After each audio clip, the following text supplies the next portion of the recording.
Good morning guys from Bucharest.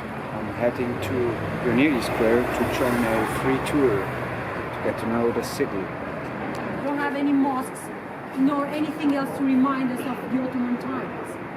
So this is because they never came here to build villages to establish.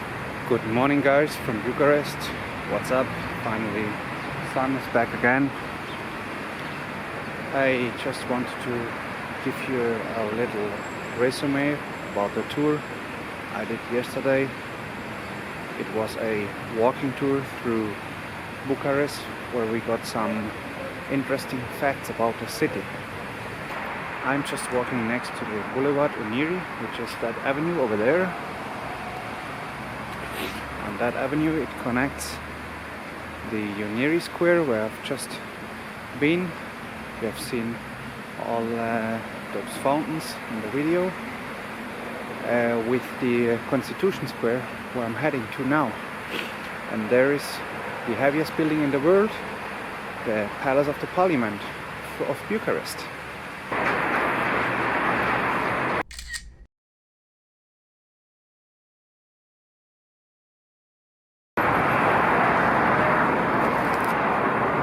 The Palace of the Parliament, it is a monument for the totalitarian kit style, and it was ordered by Nicolae Ceaușescu to portray the sense of power and majesty.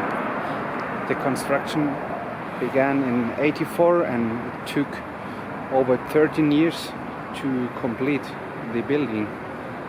There are 1,200 rooms inside and only 400 of them are finished and used. So it's still not finished at all.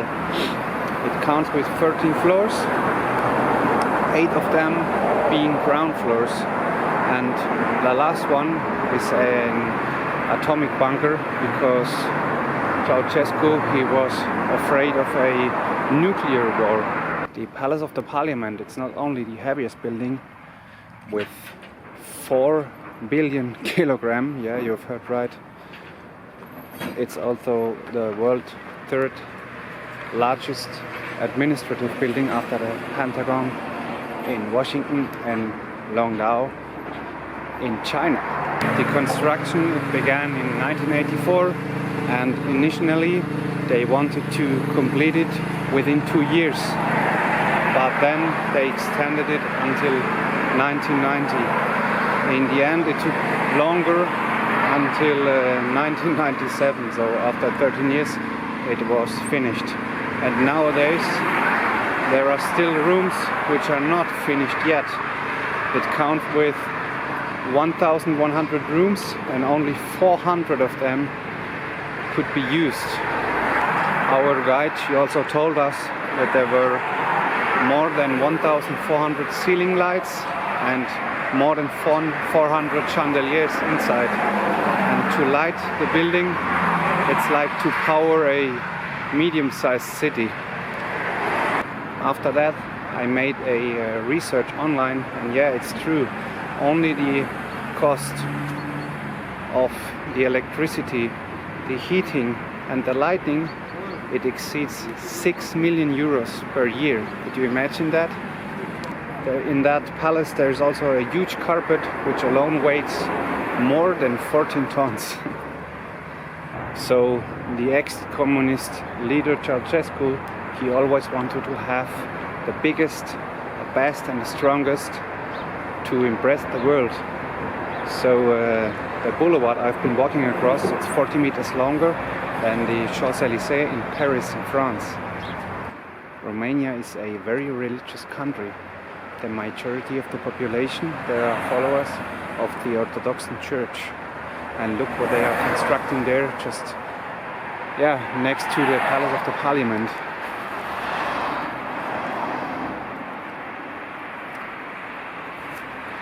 It's just huge. Who is going to pay that? There is one more fact I wanted to share with you about the Palace of the Parliament. It also hosts several museums. One of them is the National Gallery of Contemporary Arts. If you're going to visit that palace. As a visitor, as a tourist, you see only 3% of the whole building.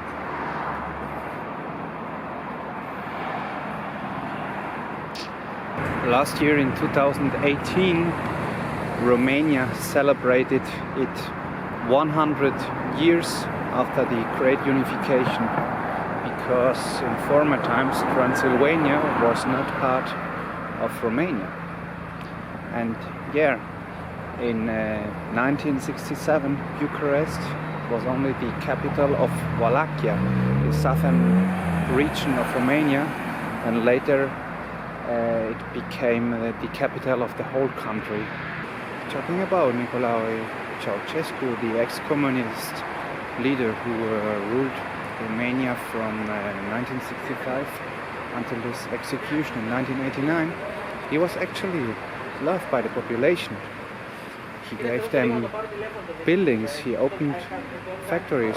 The problem was that period of stability, it didn't last very long.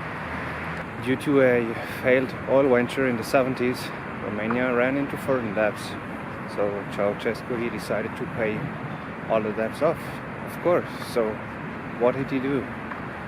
Yeah, first he exported the country's industrial production, and then he also did things like cutting off the electricity. People had to ration their food, their water.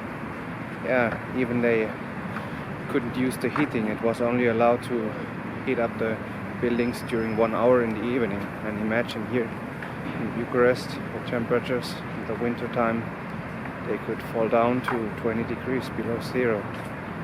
And there's another important thing he did. As the population in Romania was decreasing, his aim was to rise the number, of course. So he started to declare abortions for illegal, as such as contraceptive methods. Only women who had born already 4 children, they were allowed to take them. Soon the government became totalitarian, and it was known as the most repressive in the Eastern Bloc at that time. During the shortages, they cut the electricity to save money. Imagine here in the winter, the temperatures, they easily could drop down to 20 degrees below zero. And people, they were only allowed to use the heating like for 1 hour a day. Same with the television. It was allowed to watch the television during 2 hours in the evening, except on Mondays. So people couldn't get any information from outside, and it was really a harsh life. So with the time, more and more demonstrators came up, and in Timișoara, which is in the northwest of the country, there was that priest who was against the communist regime.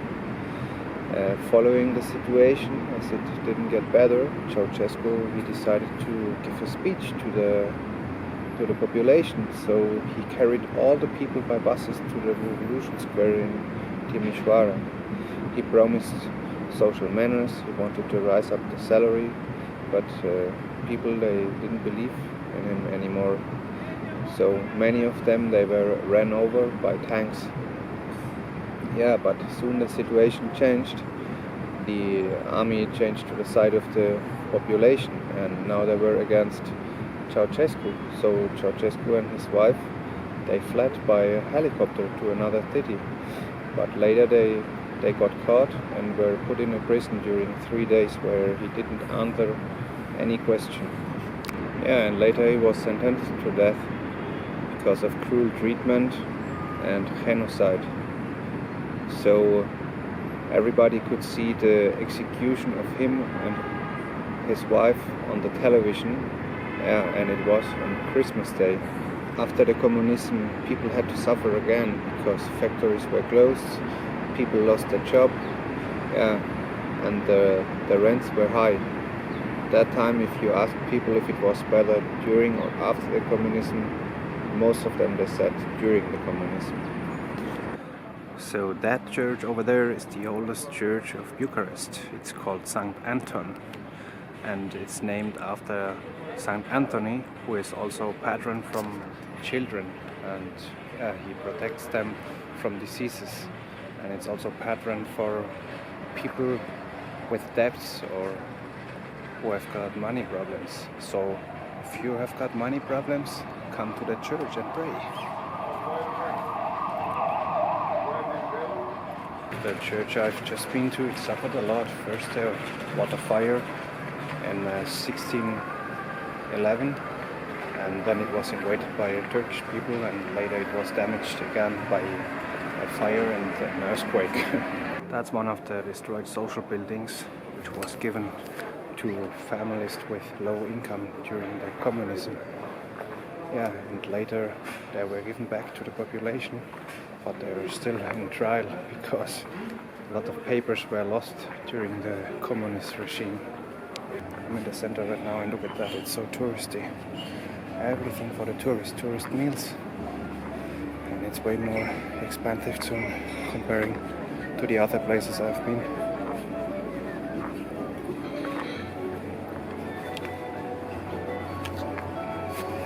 There are a menu for 45.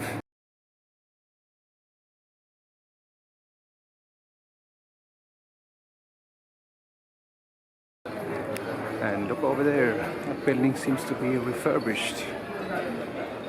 And here, old one. An Irish pub. Wherever you go in the world, you will find one. And what a coincidence. There's that tour guide I joined as well. She's holding the same tour every day. And that's actually the National Bank of Romania. And that's the other side of Romania's National Bank. So do I feel safe here in Bucharest? Yes, I would say yes. There is police everywhere. Even the parks are secure because there are guards 24 hours. Yeah, just take care of your belongings like in every European city. Take care of your wallet, your mobile phone, your camera, and just enjoy. You won't have any problem. University over there.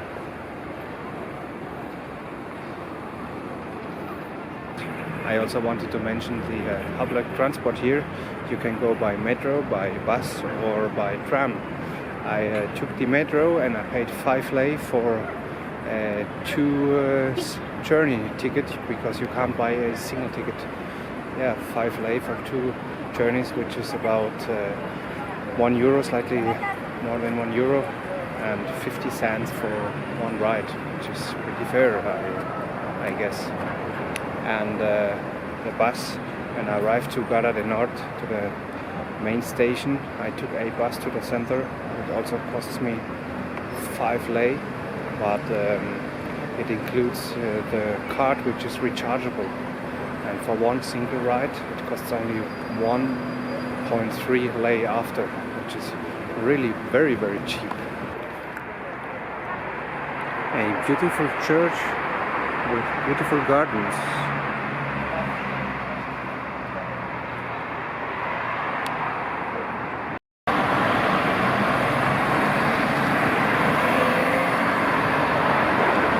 Right now I'm next to the Arc of Triumph here in the north of Bucharest, and that monument, it reminds of the Romanian army's victory in the First World War, and it also should remind of the Great Union, which took place in 1918 when all the single provinces were unified. Every year on the 1st of December they organize a big military parade here, and yeah, the Arc of Triumph is the main stage.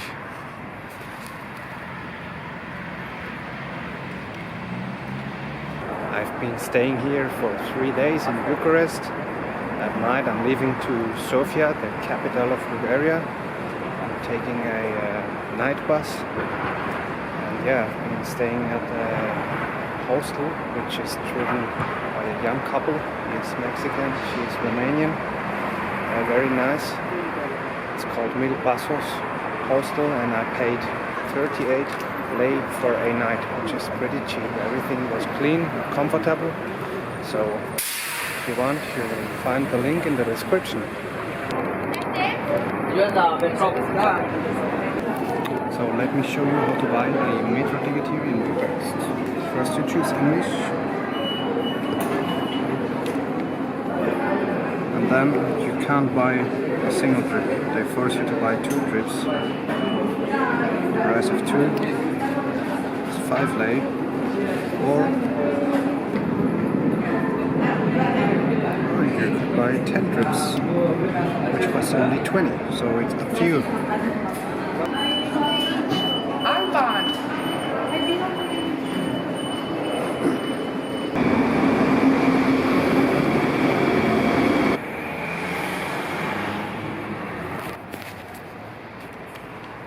I made it to Autogara Militari, where my Flixbus leaves within an hour to Sofia. I hope you enjoyed Bucharest, and see you in the next video. Bye.